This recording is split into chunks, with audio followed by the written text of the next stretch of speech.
أسعد الله أوقاتكم بكل خير. Your Excellencies, dear member, dear guests, dear Madam Ambassador, Dr. Hamid, Assalamu alaikum wa rahmatullahi wa barakatuh. Good afternoon, everybody.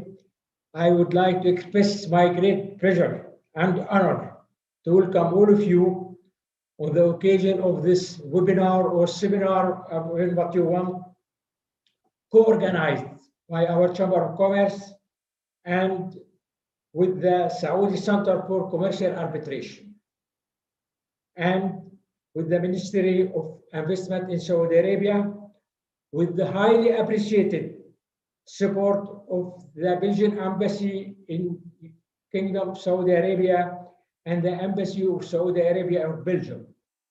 You know, relation between our two kingdoms goes back to more than 100 years. If you can see here, the relation between Belgium and the Kingdom of Saudi Arabia goes back to 1919, and today we are 2020. That's mean 101 year. Really, and our chamber is pleased and honored to organize this seminar this afternoon. I warmly would like to thank all participants. As you know, maybe we have around 70 participants at this seminar coming from 12 countries. I would like to thank my friends from Joint Arab Chamber of Commerce, Belgian Ministry of Foreign Affairs. They are supporting our seminar also. Belgian, Arab, and Luxembourg Chamber of Commerce, and member of our board in Belgium and also in Luxembourg and in Arab countries, and our sponsor, as you see back by side. First of all, I sincerely hope that all of you and all beloved ones are safe and in good health in this pandemic days today. Saudi Arabia, our seminar today is entitled Saudi Arabia, Economic and Trade Development and Alternative Dispute Resolution Environment. You know, Saudi Arabia is very important partner on economic side for Belgium. I think His Excellency Madam Ambassador will cover the trade relation between Belgium and Saudi Arabia, as I just mentioned.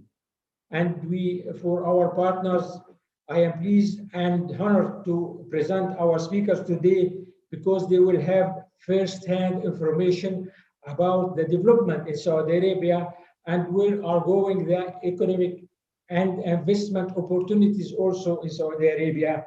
And this new tool for business community, what we call the alternative dispute resolution, it's really a very important tool for our business community. And we will cover also, I think, we will see how the real development in Saudi Arabia, not only on the economic issue plan, but also on the social and financial sector also. Our first speaker, our first guest speaker, Madame Dominique Mineur, Ambassador of the Kingdom of Belgium in the Kingdom of Saudi Arabia. As I just mentioned, the relation between our two countries goes back to more than 100 years. Madame Mineur, allow me to have a summary CV, because if I go through your CV, we don't have enough time. But you have really a career, very rich career in the international organization, United Nations, so on, in Palestine, in Cambodia, in Africa, Rwanda, Burundi, Congo, so on. Very rich, very rich. And you was also a deputy head of mission at the Ministry of Foreign Affairs for Middle East and North Africa. That's mean Arab countries for you, you know them very well. And that then you joined the Ministry of Foreign Affairs a couple of years later, and you was diplomat in Paris, Vienna, New York, Geneva, so on. Last but not least, you was ambassador of Belgium in United Arab Emirates. And I take this opportunity to thank you 2 or 3 years ago when you was there for your warm welcome during our mission organized by our chamber and your support to our mission during our visit to United Arab Emirates. And now today, I am pleased and proud to say that Madame Miner, she is the first lady ambassador in Saudi Arabia. We are proud and pleased. And maybe I forget something in your CV. You are very friend of our chamber since many, many years. It's not on your CV, but we have very good and really friend relation between many years. And your presentation will be ongoing reforms and trade relation between Kingdom of Saudi Arabia and the Kingdom of Belgium. Please, Madame Miner, Cher Dominique, the floor is yours. Thank you, Kaysar. Do you hear me well? Is it okay? Yeah, okay. Thank you so much. And I don't know if I deserve all these very kind words, but I must say that here in Saudi Arabia had an amazing warm welcome, and hello to Yaroub that we met a few long time ago, before COVID, as we say, BC. So thank you also for taking the initiative to organize this webinar and to promote again the Belgian-Saudi relations. I think this is more than timely. So if I can summarize, since my arrival more than 2 years ago, I had the chance to witness, of course, tremendous changes in the country, not only economically, but also socially. These changes are driven by a leadership aware of the potential of the country, that the country has to offer, and by the development of an ambitious program, which is called the Vision 2030, in which economic diversification is one of the main drivers of changes. Among the main sectors, you probably know that the Vision 2030 is promoting education, health, tourism, entertainment, energy diversification, women empowerment, creation of jobs, privatization, and so forth. When it comes to the relations between our two countries, in spite of all these objectives and ambitions, the exchanges remain limited. Belgium has a trade deficit with Saudi of more than €1 billion a year, €1 billion, compared to 2017, 2020 is not doing well. Of course, 2020 has been a dramatic year for most of us in the whole world. But even compared to 2019, Belgium stayed stable in terms of exports and exports, while we have increased our imports of minerals, products, and plastics. Mineral products, chemicals, and plastics, followed by machinery and equipment, are the main trading sectors between our two countries. However, beyond that, there is much more we can do. Saudi Arabia is 4 times the size of France, with 34 million inhabitants, out of which 2/3 are Saudi. The country is a strategic partner for the region and the world. As you may know, and you may have seen, the country is taking an increasingly important role in the international arena. They have the presidency of the G20. They organized for the last 3 years the Future Investment Initiative, which is Davos of investment. They have organized the Formula E. They are going to now do the Formula One. They have the Paris-Dakar, the Riyadh seasons with many concerts of international dimension, just to mention a few of those initiatives. We were actually very proud to discover that many Belgians were involved in the sports competition. Between December 2019 and January 2020, we met and invited other residents, tennis player David Goffin, 4 teams of the Paris-Dakar, 2 teams of the Riyadh cycling competition. We also knew that Belgian companies being present in the entertainment sector, in which we are really good, but we are hidden behind the scene, be it for musical show, for lightning show. As an example, a Belgian company which has helped to build the highest podium world record for the Middle East Festival in December last year. So I would like to take the opportunity to remind you all that the embassy is always happy to know about your presence, your successes, and we want to promote that in our social media. The people of Saudi Arabia are amongst the most connected in the world. WhatsApp, Instagram, Twitter have all been between 55 to 70% penetration. In this context, let me also emphasize the fact that the country has been close to the world for almost 50 years and is now in dire need of partnership and investment in all sectors. And this goes from infrastructure to investment, and to hospitality, to artificial intelligence, IT, medical services, entertainment, renewable, cultural development, tourism, you name it. I mean, it's really, Belgium is a leader in sectors such as the biotech, the medical services, the hospitality. We see the Swiss, we see the French here. They're opening academies. They are doing a lot of activities. The French are everywhere. They're in Al Ula. They're developing the tourism. US and UK, well, of course. I mean, they are there, and then they have been there for long. But the Netherlands are heavily present in agriculture, in renewable. Netherlands, after UK and France, is the second biggest investor in Saudi. Why can't we do the same? This is my question. So investing and developing a business in Saudi Arabia has also some of its challenges, of course. Investment is not without risk, but that's as everywhere. You will have to be careful to carefully evaluate, integrate, and manage your risk. There are talks about a lack of liquidity. Yes. These times are difficult. Low oil price, the COVID-19, or the pandemic meant also no tourism, no Hajj, no Umrah, which are the second revenue of the country.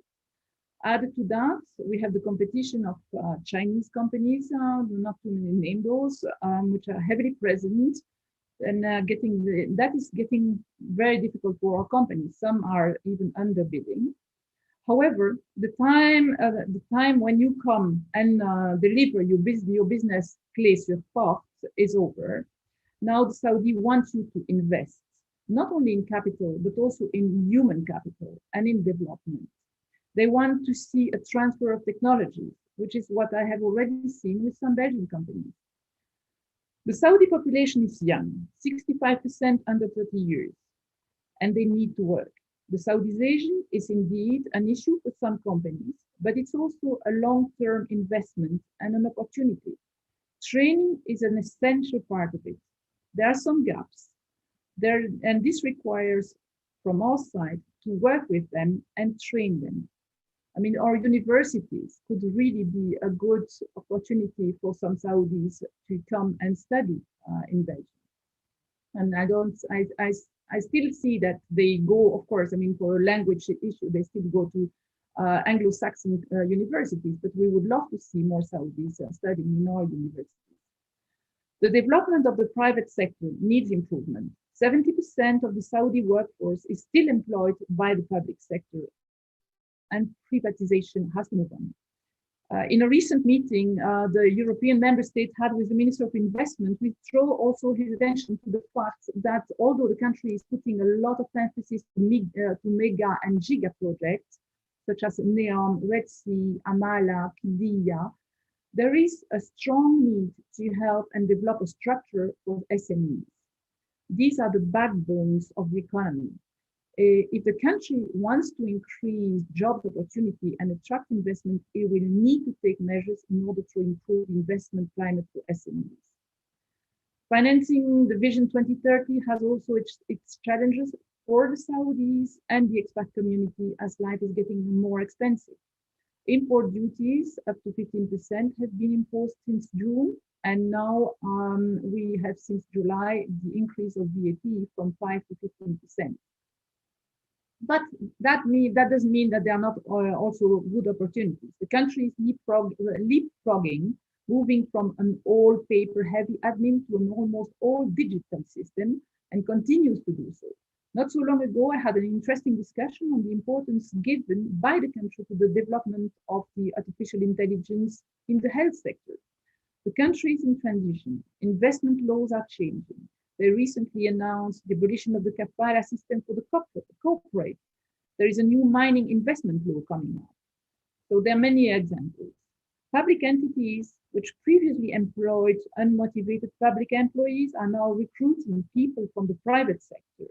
which gives them a completely different dynamic aspect. I have met many people in the public sector, and I must say I have been really impressed by the positivity, the ambitions, the dynamism. The relatively new factor, and I weight my words, is that women are not now increasingly penetrating the market. I must say women have always been impressive here. They are highly educated, and now they are just, increasingly penetrating the market. They are great assets, not because I'm saying it, but just because I see it and I hear it from many businessmen, Belgian and Saudi. Many of them have studied abroad and came back well-trained, motivated, ambitious. Employment of women, which was still a few years ago only 12% of the workforce, are now more than double. Speaking about women, we receive from time to time worrying questions from our Belgian business women on the work environment in Saudi Arabia. There is absolutely no reason to worry coming here as female business ladies. You will be very well received. They will be open to do business with you as much as with men. So it could even be an asset. I have seen it with me. So to conclude, of course, the objectives of the Vision 2030 are ambitious, and to reach those in less than 10 years will be challenging. There will be obstacles on the way, but the direction is there.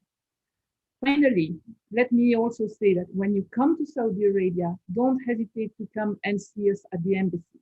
Us meaning also our trade attaché from AWEX and FIT.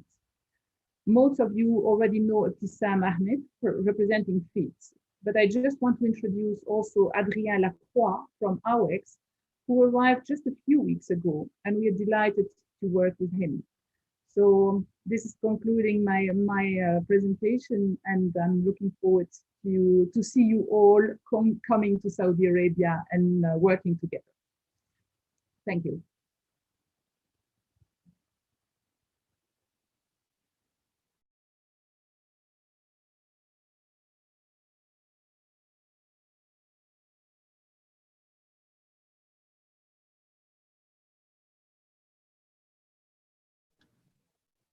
Well, okay, we have to manage here. Good.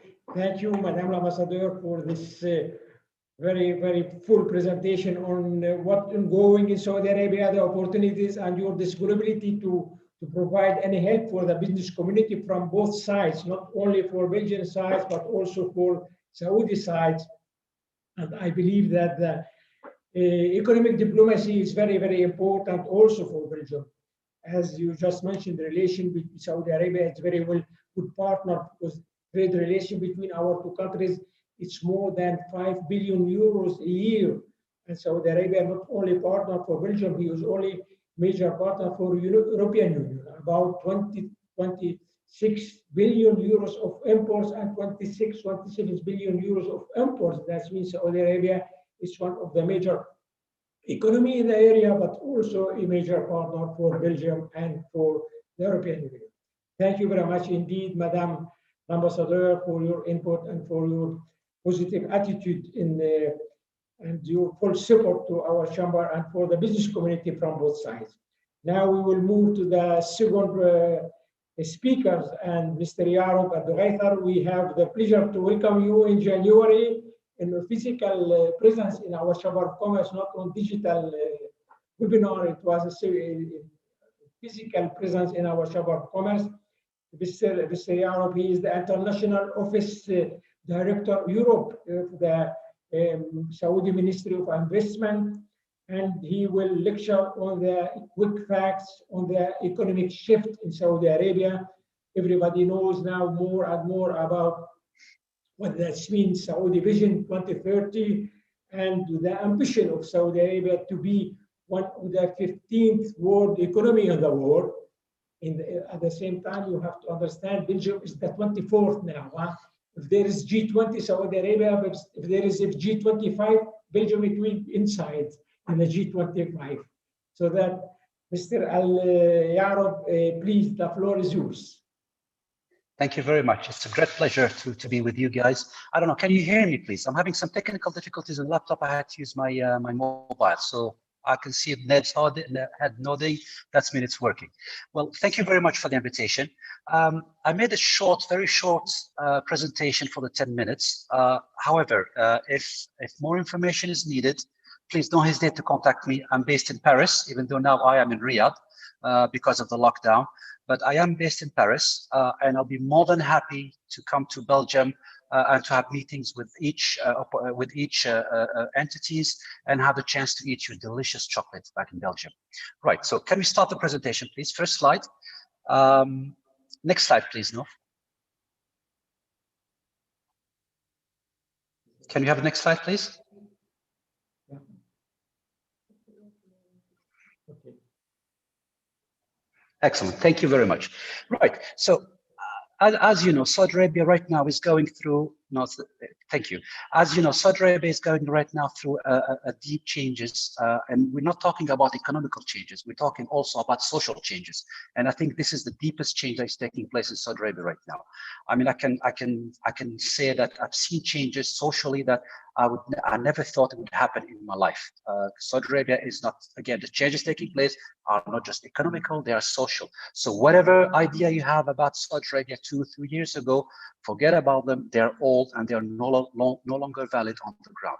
So what are the changes taking place? So if you take a look at the economy itself, the economy has been traditionally relying on oil-based, and it's been relying on the government to manage it.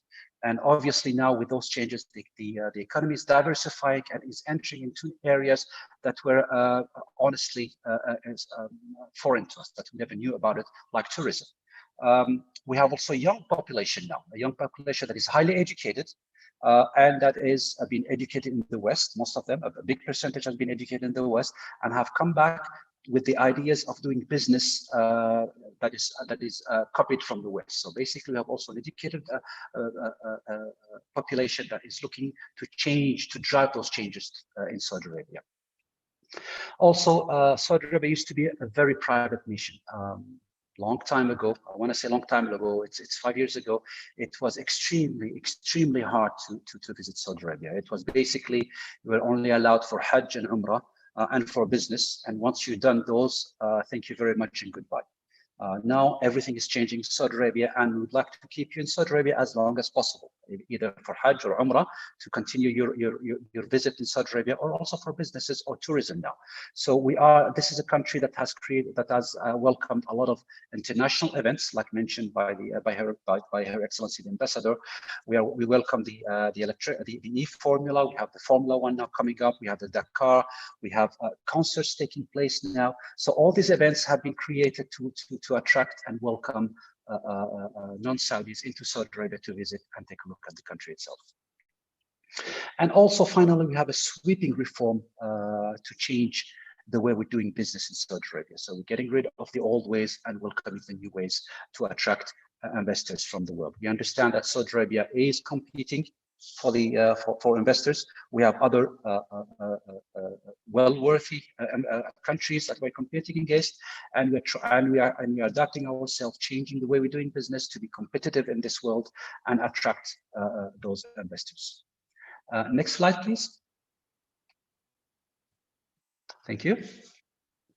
So what are those changes on the economy itself? So when you look at the economy of Saudi Arabia, previously it used to be state-led. When you look at each sector, be it the energy, be it the healthcare sector, transportation sector, they were all led by the government. The government was supposed to run it, manage it at the expenses of the government themselves. So now the new idea is to actually privatize Saudi Arabia as much as possible.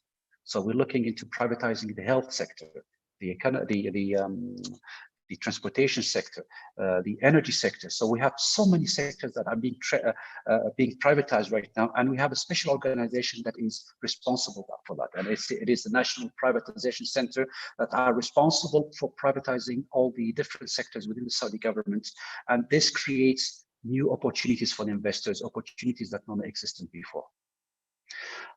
The economy used to be oil driven. Oh, sorry, well, it's not used to. The oil, I mean, let me clarify this. The oil was, is, and will be important to Saudi Arabia for the foreseeable future. However, we understand that oil will not last forever. And right now, this is one of the reasons why we are diversifying away from oil. we are trying to attract investors to open up investments in Saudi Arabia for new opportunities. A good example is the tourism sector. That was a sector almost non-existent before. We had only what we call the religious tourism, where actually approximately 8 million people per year were allowed to go into Saudi Arabia to do Hajj and Umrah. And after that, they were expected to leave the country. But right now, we're looking at expanding this to 30 million, again, from 8 million to 30 million by the year 2030.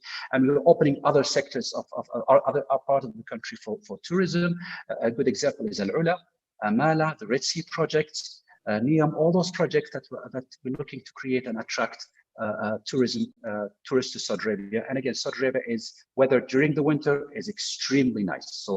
And this is one of the ideas we're targeting European tourism to come to Saudi Arabia during winter. Next slide, please. Right. In order to be competitive in the world, we have created 7 principles, and these principles, we respect them and we follow them, and we announce them to everybody to look. So basically, what are they? The first one is the equality between Saudi and foreign investors. So we'll treat them equally, no matter what. So they'll be looking at investments, and Saudi and foreign investors will be treated equally in competition for those investments. Protection of investment. Obviously, we will protect your investment. Your investor will be able to invest in Saudi, and whenever they feel like it, decide they can withdraw 100% of their investment back to whatever destination they want. Sustainability of investment. What we're looking for is a long-term investment. We're not looking for a short-term relationship. What we're looking for is similar to a marriage. So basically, we're not looking for someone to come hit and run investments. So when you come to Saudi Arabia, we'd like to keep you in Saudi Arabia, and we want you to invest as long as possible in Saudi Arabia. And the fourth one is actually access to investment incentives. It is our role as MISA to ensure that you have equal access to incentives as Saudis. So this is guaranteed by MISA, by the Saudi government, and that we represent you whenever you need incentives to support your investment in Saudi Arabia. We also require from the investors to be compliant with the laws and regulations in Saudi Arabia and environmental regulations as well. So this is expected in any country. The sixth one is actually also to facilitate the procedures for the investors to establish their life in Saudi Arabia, not just for them. We understand that investors have families as well. So this will be facilitated for the investors and their families. Last one is obviously one of the reasons we attract investors is because we need the help and support of investors to go through the change that Saudi Arabia is going through. So basically, we require the transfer of knowledge, know-how, training. We look for the investors to play their part in Saudi Arabia and help transfer that knowledge to us and train Saudis to be able to be competitive at the world stage. Next slide, please. Thank you. Right, so I mentioned the reforms that have been done on the economy. So what are they? Well, basically, we're looking at over 300 reforms that are being identified and taking place right now. These reforms were based on the investors and international institutions. So basically, we asked the investors and international institutions, what are the reforms needed to transform the Saudi economy into an economy that's competitive worldwide? We got their answer, and now we're going through those reforms and we implemented those reforms. 62% of those reforms have already been implemented. Okay, and this gave us excellent results. We are the fastest reformer on the G20 economies. So we are #1 between the G20 to reform their economy. And as you can see in the quotes from the International Monetary Fund, which was done in May 2019, economic reforms have started to yield positive results. So we're working hard to reform our economy, and the results are starting to show for that. Next slide, please.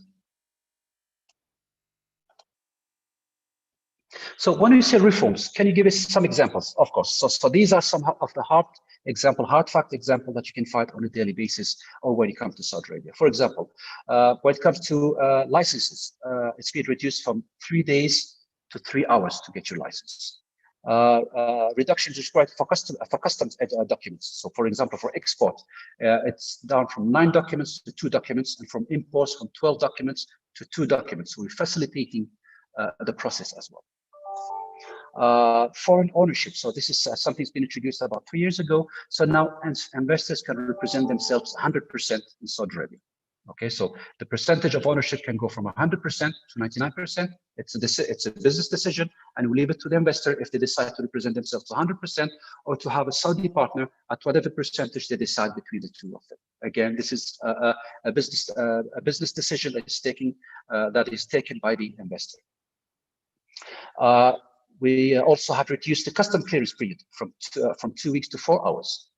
We have also, which is a good one, launched the commercial arbitration center, and I'll leave that to my colleague who will be able to speak more in depth about it.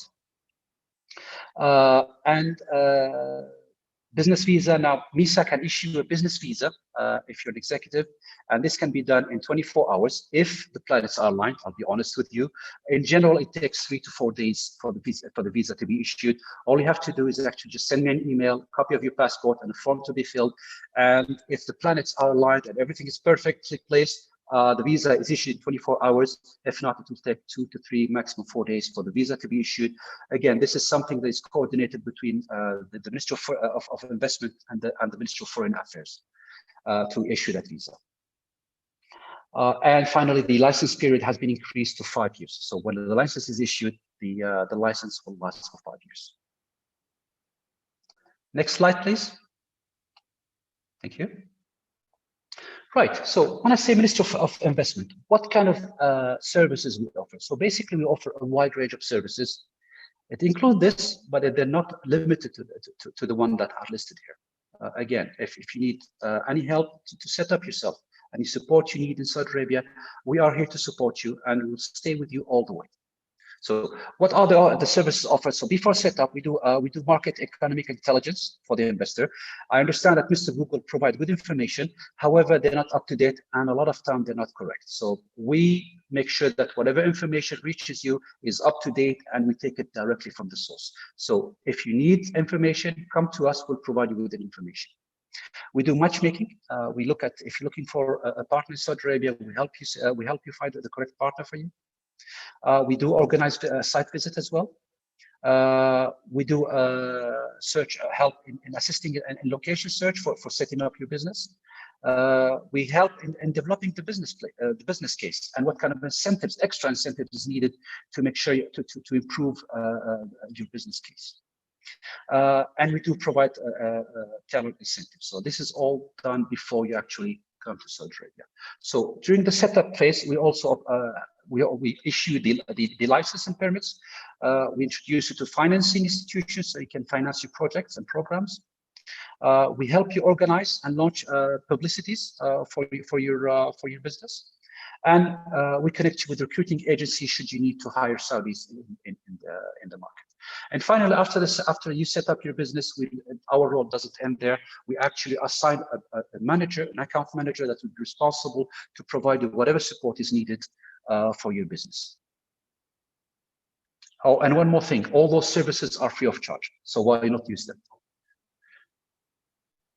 Next slide, please. So Ministry of Investment is leaning forward and trying to get closer to investors worldwide. So we have set up international offices around the world. So we have offices in the United States, in France, United Kingdom, Germany, Russia, China, South Korea, Japan, and Singapore. For Europe, when it comes to France, Belgium falls under the responsibility of the Paris office. The reason the office be set up in Paris is quite simple. It's because it is central. It's located between different countries. So basically, the responsibility of my office is not just Belgium and France. It's also Italy, Spain, Portugal, and the Netherlands, as well as Luxembourg. And Paris has been chosen as being centrally located between the different countries. Again, Belgium is close to me. Should you need my presence, should you want me to be there, should you meet with me, I'll be more than happy to do the 1.5 hour journey by train to meet with you in Belgium. I love Belgium, and to me, I find it a very beautiful country, and I love the chocolate in Belgium. So you give me a chance to come and eat chocolate as well. Please don't hesitate to contact me should you need me to be there. I am currently in Riyadh until the 28th of November, but I will be flying back to Paris on the 28th of November. And once the COVID-19 confinement is over, I'll be more than happy to travel wherever you are in Belgium to provide you support and to provide you whatever information is needed. Next slide, please.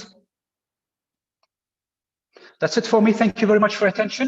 Again, should you have any query, please do not hesitate to contact me. I'll pass on my contact details to Kaysar. And one more detail as well, one more information I'd like before I leave you is actually for we're working as Ministry of Investment. We are working with the Saudi government to attract companies to establish their regional headquarters in Saudi Arabia. So this is a new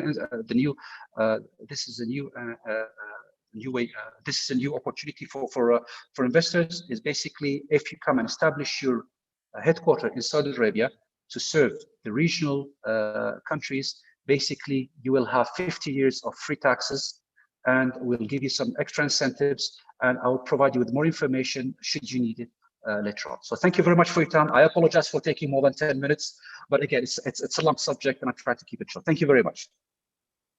Thank you, Mr. Yaro, for this presentation. You are almost welcome to Brussels, to Belgium, and we will be pleased to offer you chocolates. As you know, you are based in Paris. You know the distance between Brussels and Paris, it's 1 hour 20. If you want to go to Lyon or to Marseille from Paris, it will be 3-4 hours. That means we are more neighbors. I'll tell you something, Mr. Kaysar. I still can remember the smell of the chocolate when going through the shops. Regarding investment, I would like to underline also the good relation between our two countries. There is a big investment from Saudi Arabia in Belgium also, not this year. As you know, the Saudi Electrical Industries company based in Dammam, she have owned a very large Belgian company called KSA Electric. They are member of our chamber, they are sponsor. They are finalizing this transaction. That means the company will be owned by Saudi Electric Industry, big Belgian company based in Mechelen. You know, Madame l'Ambassadeur, la Société de Powers, maybe it will be owned by Saudi Electrical Industries, and they will be finalized this transaction by before the end of this year. Thank you very much. Now, thank you, sir. Now we will move. It will be our pleasure and honor to welcome Dr. Hamid bin Hassan bin Mira. He is the CEO of the Saudi Center of Commercial Arbitration. It's a new tool, and also it's my pleasure to welcome Mr. Christian Alberti, Director of the Alternative Dispute Resolution. That means it's a new tool, no-profit organization. I think it's only 6 years old, established in 2014. And the arbitration procedure, really, it's a very wonderful tool for the business community. That means you will save time and money. I think if I'm very well known for your commercial dispute, and they will refer, that means the main values of this commercial center is the independence, neutrality, transparency, so on, so on. That means it's very, very important tool, as just mentioned. And we will see more and more after the presentation of Dr. Hamid and Mr. Alberti. Please, the floor is yours. Thank you very much, Mr. Kaysar. Excellencies, distinguished guests, ladies and gentlemen, good morning, good afternoon, good evening all around the world. It's a great pleasure and an honor for me personally and for SSAA to be part of this important webinar. And first of all, I would like to thank all of you for allocating time to attend this webinar, and also I'd like to thank all our partners, the Arabic, Luxembourgian, and Belgian Chamber of Commerce, the Embassy of the Kingdom of Belgium, and especially Her Excellency, the Ambassador, the Minister of Investment, for partnering in organizing and conducting this webinar. I will try my best just to be very short in this presentation, and I will start from my colleague Ya'rub, when he presented the opportunity and the big change in Saudi in terms of investment. And I think one of the most important enabler and you can say pillar for the investor is to have efficient, fast ADR resolution in any country. And I think it's really important for any country when it's attract FDI to have ADR-friendly jurisdictions. So I will cover that very quickly. And as you can see from my slide, my presentation is under the title Saudi Arabia ADR-friendly jurisdiction. Before I move to my presentation, I think it's very clear to all of you, for any country, if it needs to become ADR-friendly jurisdiction, there is a need for three main pillars, which is the legislative support, government support, and judicial support to have ADR-friendly jurisdiction. So these three elements, or these three pillars, will be the main topics that I would like to cover very quickly, and I will end up with the International Best Practice ADR Center in Saudi Arabia. The first pillar is the legislative support. I don't know, I think the majority of you don't know that the laws and regulations related to ADR and to arbitration in particular started in Saudi more than 90 years ago by the issuance of the first commercial court law by His Majesty King Abdulaziz rahimahullah. And after that, a lot of laws and regulations related to ADR issued. But I think the golden year for arbitration in particular was 2012. In that year, two important laws has been issued, mainly the new arbitration law and enforcement law. And I would like to just shed light on some aspect related to that very quickly.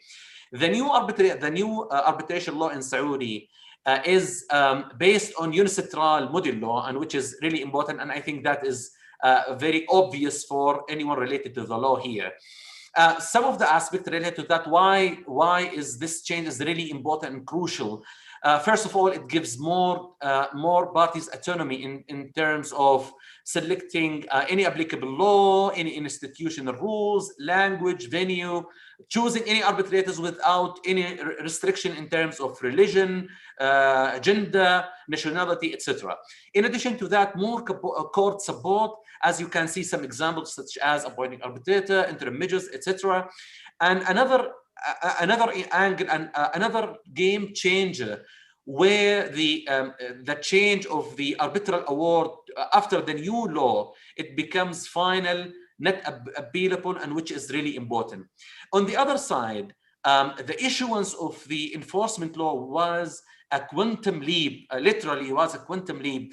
For example, moving from the administrative court to a specialized, dedicated enforcement court. And within these courts, we have specialized, dedicated judges and chambers to enforce the international local arbitral awards. Maybe, I think one of the indicators, just in 2019 alone, in 1 year, more than 9 royal decrees, laws, and regulations has been issued in 1 year just to support the arbitration and ADR in general, which is translate and illustrates the will from the decision maker in Saudi to support ADR and to make Saudi in reality ADR a friendly jurisdiction. One of the examples, the first royal decree has been issued in 2019 in January to encourage government agencies and state-owned companies to settle their dispute, especially with foreign investors through arbitration and especially with SCCA. In July 2019, another important cabinet decree issued to approve SCCA a statute which is supported the independence, the impartiality, the professionalism of SCCA. Some of the examples related to that. SCCA is totally independent from the government and also from the private sector at the same time. The ultimate authority of SCCA, its board, the board of SCCA, all of them, the chairman and all the members, it's a condition for all of them not to hold any position in the government, to make it in reality independent from the government. A lot of aspects, you can see some example, but for the time, just to invest the time, you can see here some of the example in that statute. Another important change in August 2019, honestly speaking, game changer, the new Saudi government tender and procurement law issued in that year. And as you know, for decades, the governmental entities they were restricted from using ADR, especially arbitration, in their contracts. And after the encouragement in January 2019, the new law make it more efficient, more easier for parties dealing with the government to use ADR and arbitration in particular only by coordination with Ministry of Finance, which is a great and huge change, especially with foreign investors. Another aspect related to that, the new franchise law, the new e-commerce law, all of these laws just in 1 year supported ADR, arbitration, mediation, conciliation. Let me move very quickly to the second pillar, the government support. I can give an example. In December 2019, the Minister of Finance, he approved 14 model government contracts, and you can to see the change from be restricted from using arbitration to make ADR, or in particular institutional arbitration in SCCA as a model clause in all these contracts. You can see the huge change in this. The second aspect is Saudi Arabia is the 4th country globally to ratify the Singapore convention, which is related to the recognition and enforcement of the settlement out of international mediation. So arbitration and mediation, and also this will show you the momentum, show you the will from the decision maker in Saudi. A lot of examples. Let me just pick one example. What we are doing today with the Ministry of Investment is just an example among tens of examples. We met and we coordinated with a lot of companies all around the world, and especially in Europe. For example, the Ministry of Commerce, they included SCCA model clause in number of their guiding contracts. You can find it in their website. Let me finally go, I think, with the most important thing, especially for a foreign investor, is the judicial support. I can assure you, after the issuance of these two important laws, again, the new arbitration law and enforcement law, the judicial system is supporting ADR and in arbitration in particular. And you can see here just an example of number of initiatives has been started with the Ministry of Commerce, such as referring some cases from commercial court in Riyadh to SCCA to be managed under SCCA mediation rules. Also to nominate arbitrators for the appeal court, the commercial appeal court in Riyadh for ad hoc cases, number of initiatives. And also the final thing that I would like to just to give example about the efficient, effective enforcement of arbitral award in terms of international or local awards. And here you can see some of the announcement has been announced by Ministry of Justice, just to prove there is a will, there is a change, there is an effective enforcement for the arbitral award. Yes, again, we are developing. There is a lot of development going on, but what I can assure you, there is a real change in Saudi, even from this angle and from the judicial support.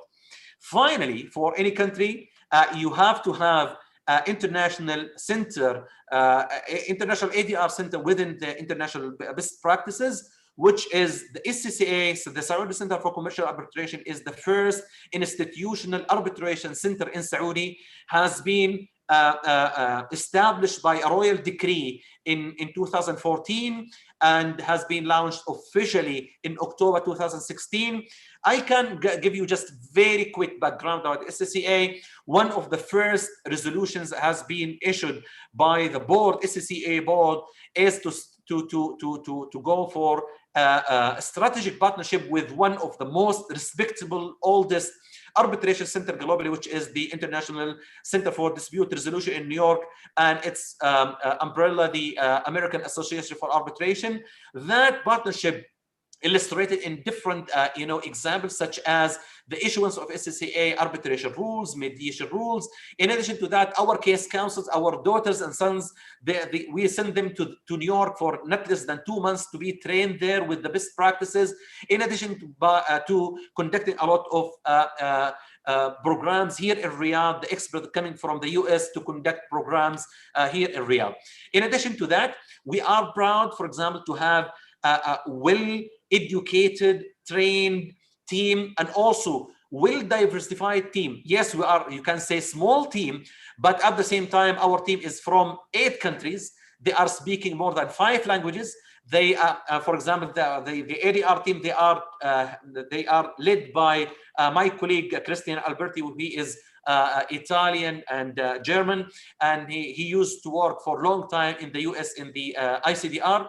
So I think this is one of the things that we are proud of and a part of our readiness. In addition to that, we have 4 offices in Riyadh, Jeddah, and King Abdullah Economic City, and also in King Salman Energy City in Sharqiya, or in Eastern Province. Finally, I can call this the journey of trust.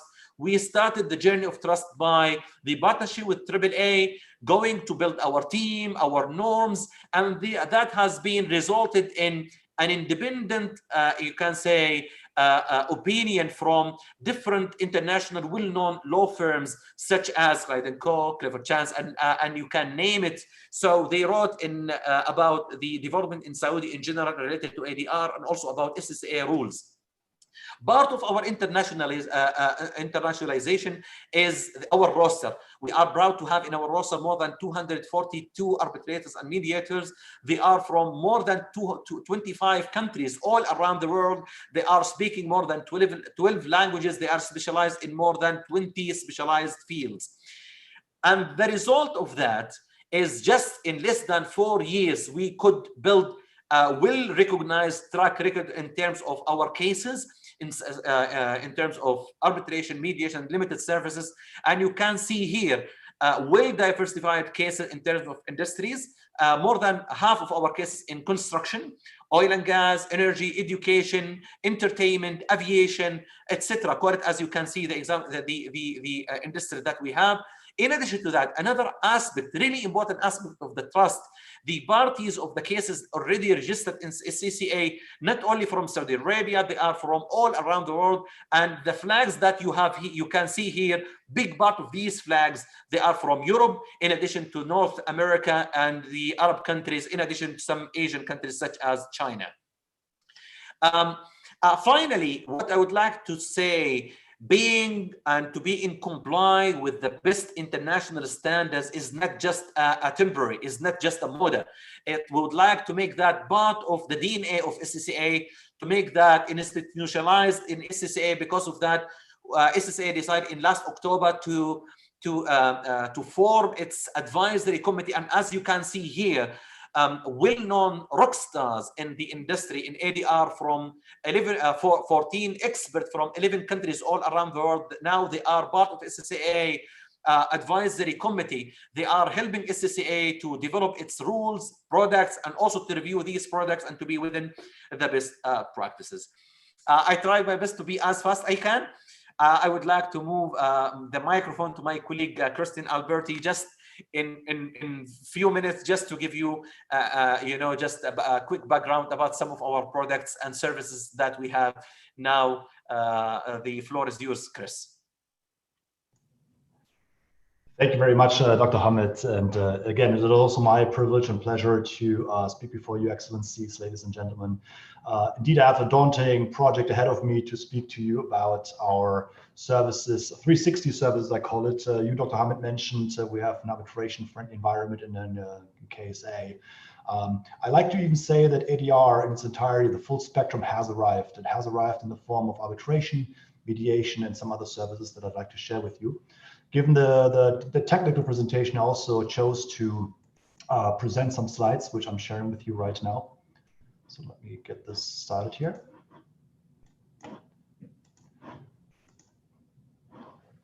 So again, the presentation is about the services of the SCCA. So we have, of course, arbitration in our in our service portfolio. Of course, we also offer mediation. Limited service, or a la carte services, if you will, are designed to also cater towards the ad hoc market. And then finally, our little project has grown to something much larger, the Appeals Court Nomination Project. And I try to give you, as quickly as I can, a quick overview of those respective products, starting with arbitration.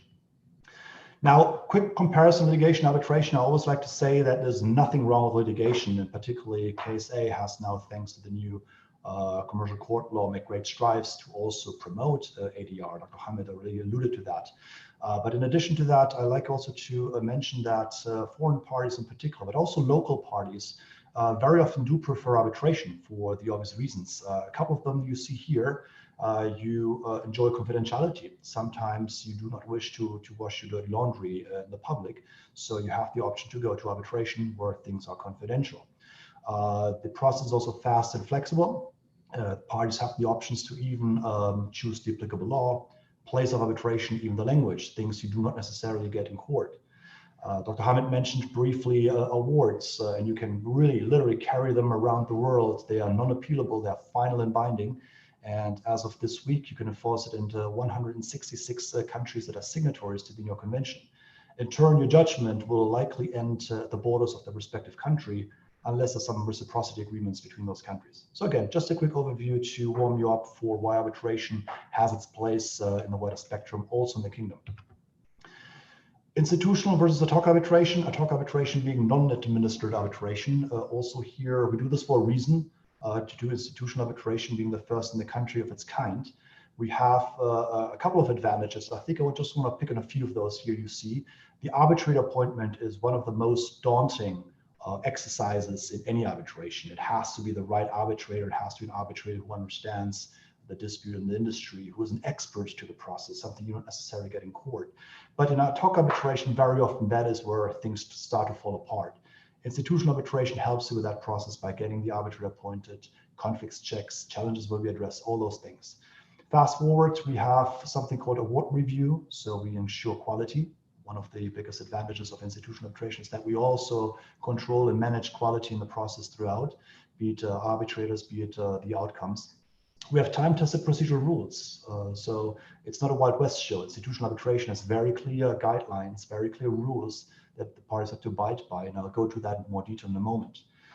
And perhaps last but not least, in this list here, you have also predictable costs that lead also to accountability and performance. So all aspects why institutional arbitration is favorable in many ways over ad hoc arbitration. Again, nothing wrong with ad hoc arbitration, but institutional arbitration avoids a lot of delay and in that sense also costs.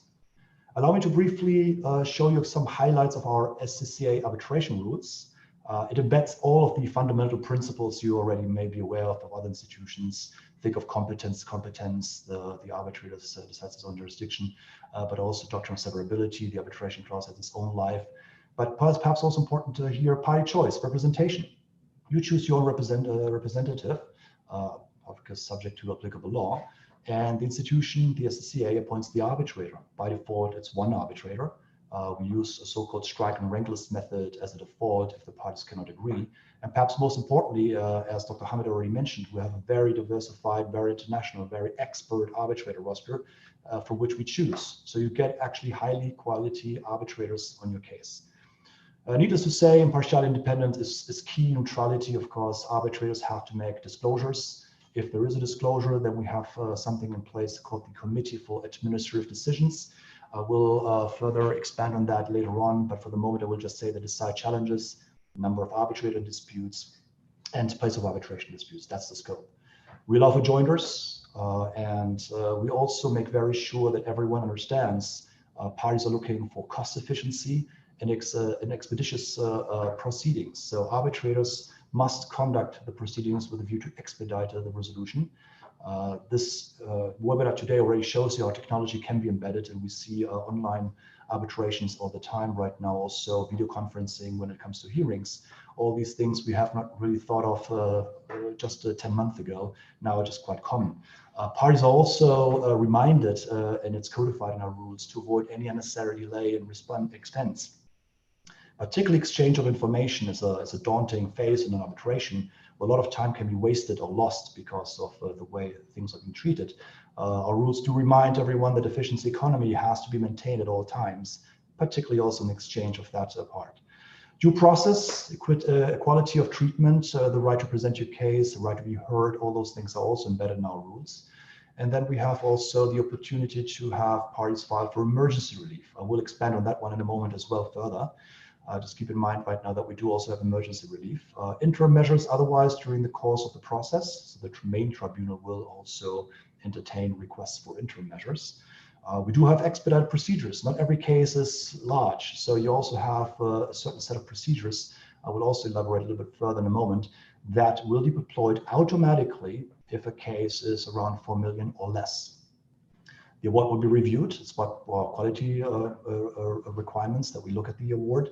And we also ensure that the award will be rendered within 60 days of the closing of the hearings. Of course, there's confidentiality built in and maximum transparency about the fees by way of net valorum fee schedule that looks at the range of amount in dispute and calculates based on the amount in dispute how much has to be paid to the stakeholders. Now, briefly, expedited arbitration. I mentioned that earlier. When the claim is under or 4 million real or less, then the expedited procedures will automatically apply in tandem with the arbitration rules, and where in conflict will modify the arbitration rules. It applies to agreements after October 2018. That being said, parties can opt in and opt out. Opt-in means if you have higher amounts in dispute, you can still take advantage of the expedited procedures, but you have to agree to this. When the parties cannot agree to the arbitrator, sole arbitrator, by the way, we will submit a list of 5 names, and we have a very strict rule on that. 2 strikes, and it has to be returned in 10 days, which again exemplifies the speed that we are looking for in our expedited arbitrations. Perhaps most importantly, after a sole arbitrator has been appointed and has had 1 hearing day only, it can be even on paper only, on documents only, the award will have to be rendered within 30 days, rather than 60 days, 30 days from the date of closure of the hearings.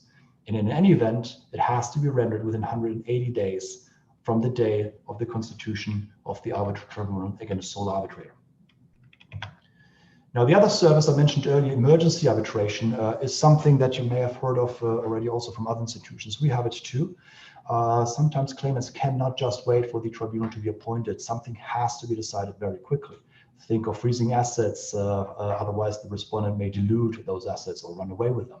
So you can file for emergency arbitration. The SSCA will initiate the case the same day. Within a day, a business day, the SSCA will appoint the emergency arbitrator. Challenges will be addressed very briefly. You must challenge within a day. Within 3 days, you have a determination. In case of success, the replacement will be done within 1 day. So you see, everything has been drilled really towards being very efficient, very quick. Now, the emergency arbitrator has to render the procedural timetable within 2 days, 2 business days of the appointment, to ensure that the other side has a fair chance and opportunity, of course, to also present its side of the case. So nothing is ex parte. It has to be a process where both sides know what's happening. The outcome is an order interim award, and it will have to be rendered within 14 days from the day the emergency arbitrator will be handed over the file. The standard on the bottom here is perhaps familiar to you. Article 17A of the UNCITRAL model law is reflecting these standards here as well. The claimant has to show that the harm is not adequately repairable by an award of damages. In addition to that, the claimant must also show that the harm substantially outweighs the harm that is likely caused to the other side if the claimant wins. And lastly, the claimant has to also show to some degree that there's a reasonable possibility to succeed on the merits. Once satisfied, you get an emergency award, interim award, or interim order that preserves basically the status quo or freezes assets in the worst case scenario. Finally, on arbitration, we have something called ODR, Online Dispute Resolution, a new platform that we have further tweaked. This addresses cases that are even smaller than 4 million. In fact, it applies to cases, low-value claims, mass claims that do not exceed 200,000 real. The beauty of this program is that you can access it 24/7. Everything is changed online. In fact, decisions are made based on documents, yet you can ask for a hearing if needed. And the arbitrator must render the final award within 30 days from the date of his or her appointment. Needless to say, it's a secure platform, and it drives towards more cost-efficient proceedings where also time is being saved. Now, allow me to briefly move over to mediation. Mediation, we have, of course, our own set of rules. Here, the highlights again: party choice, representation. I mentioned that before. The mediator will be appointed by us if the parties cannot agree. We use a list method. Again, we have also, as Dr. Hamid mentioned, a mediator roster with qualified experts that will hear the case but decide or facilitate with the parties the dispute and the agreement. Impartiality and independence, the duty to disclose is also present. In contrast to arbitration, perhaps it's worth mentioning that any challenge leads to an immediate replacement, so there's no determination in that. I mentioned before, mediators will conduct the mediation based on principle of party self-determination. Again, they are there to facilitate, to help parties find agreement. They're not there to impose a settlement. Mediators can use separate meetings or so-called caucuses or other ways of communicating in order to get the best out of the case and then help the parties again to settle. Needless to say, privacy and confidentiality is also built in, and again, transparency thanks to an ad valorem fee schedule. One of the highlights of 2020 for us was that we had to briefly react to the pandemic. What we did to take mediation to the next level is we created something called COVID-19 Emergency Mediation Program, or in short, EMP. Briefly, the biggest differences to your regular standard mediation, as you know it, is that everything has been dealt with remotely, so no in-person hearings or mediation conferences. But most importantly, you can now have the SSCA convert a successful settlement agreement into a final and enforceable bond without any court intervention. So not what you know from Europe, perhaps the homologation process. You don't need that now with the SSCA. You can, in fact, indeed convert your settlement agreement into enforceable bond and enforceable title. That's very unique. You know this perhaps from the Singapore Convention, but at local level, institutional level of this kind, that's fairly unique globally from what we know. It leads to direct enforcement. The grounds for refusal are very, very limited. And perhaps a final point, the fee has been further reduced, again, to address the pain that has been created by the pandemic. The steps are very quickly, very forward. You agree to mediate, you file your mediation, the mediator gets appointed, you prepare for the mediation conference. There might be a round of summary briefs. There will be a mediation conference where the parties try to settle. Then ideally, number 7, there's a settlement agreement. And finally, number 8, you may have an enforceable title if successfully settled. In addition to that, or to amplify the importance of mediation, we went a step further, and that's in reaction to what Dr. Hammond mentioned earlier, the new commercial court law. Now you have certain claims that must be preceded by mediation before you can go to the judge. So in order to do that, we now allow parties very soon, as a brand new service we will be rolling out in the near future. You have now the opportunity to approach the SSCA and ask the SSCA to help you facilitate agreement with the other side. Sometimes the claimant might not be comfortable with that. Sometimes they have been fighting for many weeks and there's no inclination to even pick up the phone. We overcome that by trying 5 times within 30 days, according to the commercial court law, to assist with the facilitation of agreeing to mediate. If successful, we move on with our mediation process as usual. If unsuccessful, well, then the benefit at least is as a claimant, you know that you have tried, you can bring this letter to the court that we sent.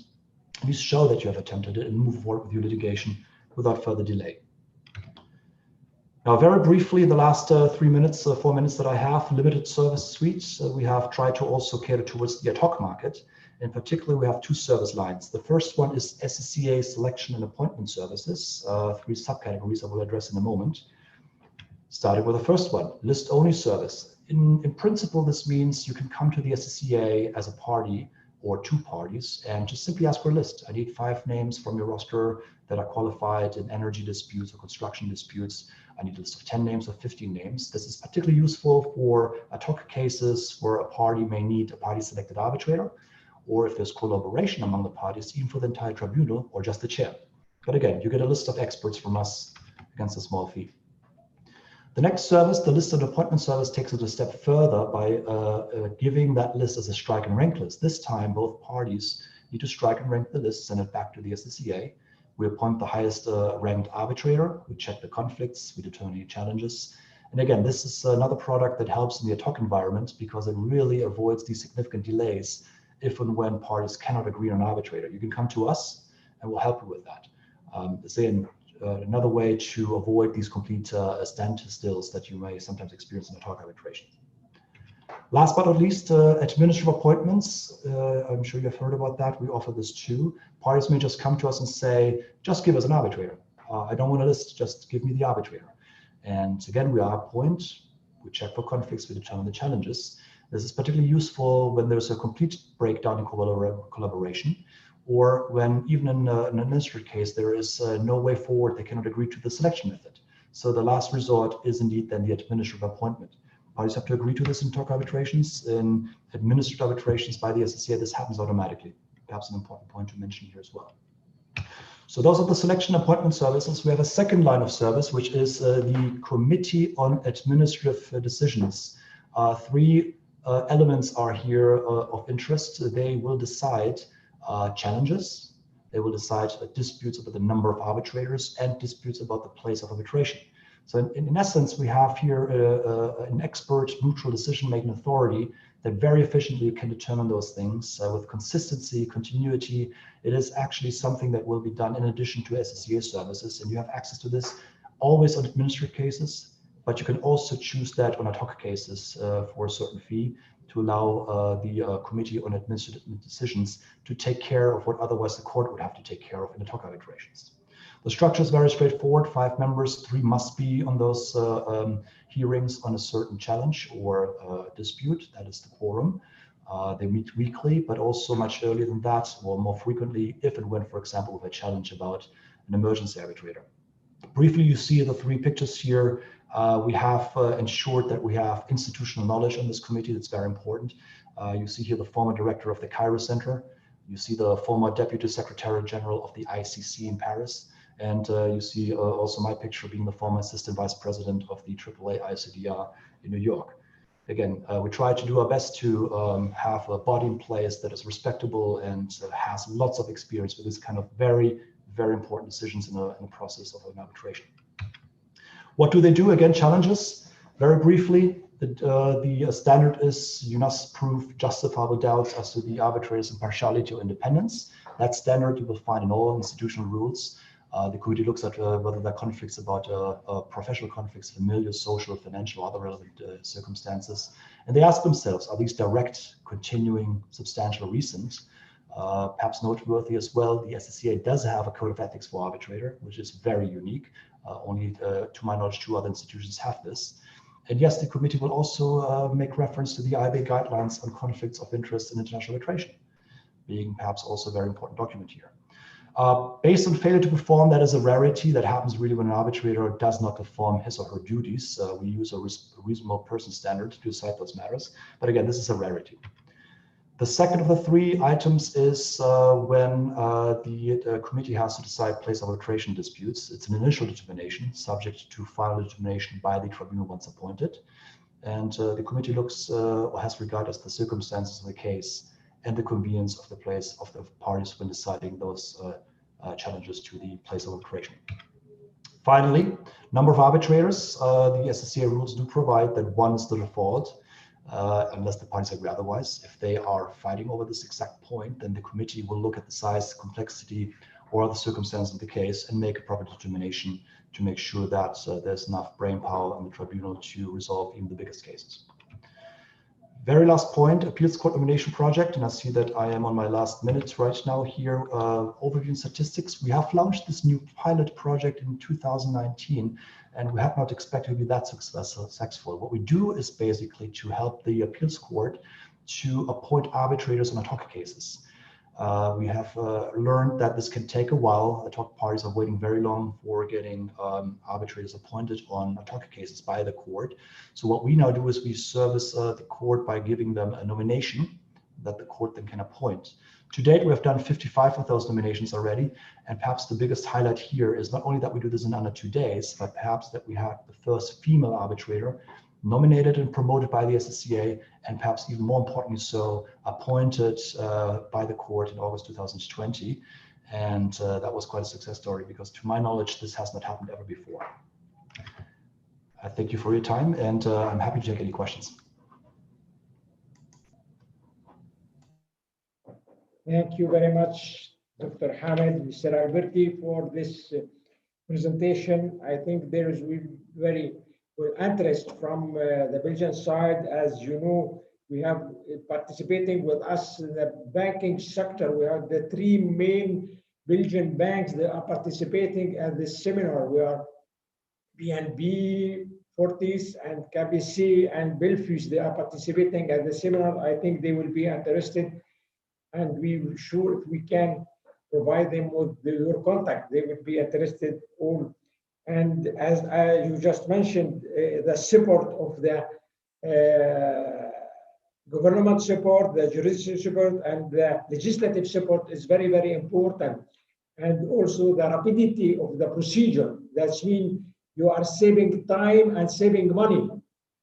And as time is money, that means you are saving money 2 times. Thank you very much. And we have, if we can speak, we have 3 questions, if you don't mind. One question is, when double taxation treaty will be implemented between Belgium and Kingdom of Saudi Arabia? I don't know for whom this question is. Mr. Yarov, Madam Ambassador, you know, have any information about that? Double taxation treaty between Belgium and Saudi Arabia, it's in the pipeline or in discussion or something like that?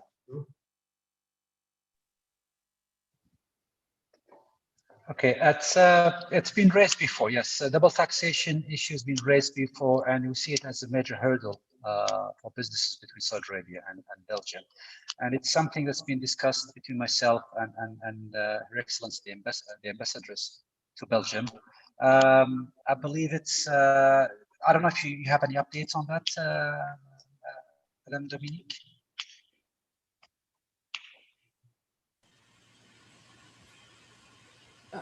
Yes, sorry. No, I do not have any recent update. I mean, I have to confess that we barely have a new government. In the time we had none. That was, of course, I mean, a very difficult decision to take when we had such a long time without government. But I think that for the moment we are, I mean, just starting with the new government. I'm not sure that, I mean, I raised the issue, but I don't know if this is going to be taken as an immediate priority, but I can certainly raise it again in the future. Thank you. Another question is coming from Luxembourg. Does Saudi Arabia have a fintech ecosystem? I did respond to that gentleman privately. So basically, yes, we do have that. When we say fintech, we're trying to create one. So basically, we have the person who's responsible for that. And if you send your query directly to my email, the one that provided to the so all the queries that you might have on the top. One last question: are there incentive, in the Kingdom of Saudi Arabia to apply for specifically for the high-tech electronic industries? There will be some. There are some incentives. Again, we need to understand exactly what you're proposing. I responded to the. Sorry for doing this, but I responded to that gentleman privately by mail, and basically I requested that he send me all the information he requires. Sorry, on his project directly to me, and I will make sure that he gets it to the right person and hopefully move this forward. So I apologize for responding via private mails. Thank you, Mr. Yarov. Thank you for this. I think we are covering all the subject of our agenda. I think on behalf of the Arab Chamber of Commerce, on behalf of all of our speakers, I would like to thank first the participant at this forum, at this seminar, and I would like to thank you, Madam Ambassador, for your presence and for your support for the private sector in Saudi Arabia and also in Belgium. Thank you, Dr. Hamid, for your also viability and congratulations for this new tool. And Mr. Alberti, also thank you for this presentation. And Mr. Yarov, hope to welcome you again in Brussels.